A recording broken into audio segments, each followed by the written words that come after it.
So, hi guys! Papasukin natin ang mahiwagang kusina ni Lokong Joren dito sa The Promises House. So, bali, ang oras na ngayon is something 12 na mang tanghali and yun pa lang yung umagahan namin. Kaya ngayon, magiging chef ako and syempre lulutuan ko kayo ng alam mo kung anong lulutuin ko?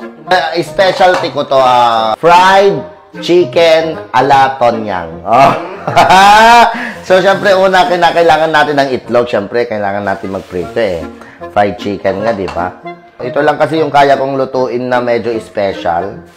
And sa napapanood nyo dito, ginanap yung vlog ni Joren. Dito kasi yung kusina niya dito sa Promises House. Sa mga hindi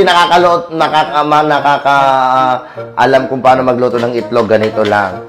Ay, may butas siya, bakla. Painitin na natin yan. May pinaglutuan kasi ako noon na kwan.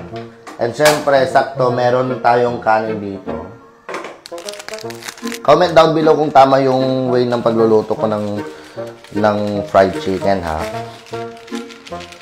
Lalagyan ng magic syrup. Oy, kayo mga nanonood dito, i-follow nyo tong mini vlog kasi dito ako mag-vlog ng mga mini vlog. Doon sa kabila yung kalokohan habang inaayos pa natin yon. Ito yung pinakaalam ko lang kasi na specialty na pinaka-social na luto ng manok. Anong luto yan? Fried chicken ala Tonyang. Ay, may butas nga talaga, sabi ko. Siyempre, pag mainit na yung mantika, ilagay na natin ito. Ganon lang. Madali lang yan. Tunan mo ng video para makita mo yung pagka-specialty niya. Oo. Tapos, syempre, kuha ka ng pinggan. Okay. Oo. Ang isa pang nagpapa-social dito sa kwan, yung pinaglutuan kasi natin walang handle. Ipakita mo. Yan yung isang nagpapa-social dito kasi kami lang yung merong ganyan. Ay, ang init, chete. Limited edition. Ay, naksit na. Ayan. So, siyempre, hindi ko magagawang maiikot yan ng bonggang-bongga. Kaya ang gagawin natin, bubutasan natin. Iikot natin. Ayan. Ayan. Ito yung tinatawag na, tingnan mo, nagaganon pa yung kaldero natin. Sa mga hindi nakakalam kung paano magluto ng fried chicken na masarap, i-share nyo lang tong video na to para malaman nila kung paano. Ito na, tapos na. Bale, yan yung fried chicken. Hindi nga lang kasi lumaki.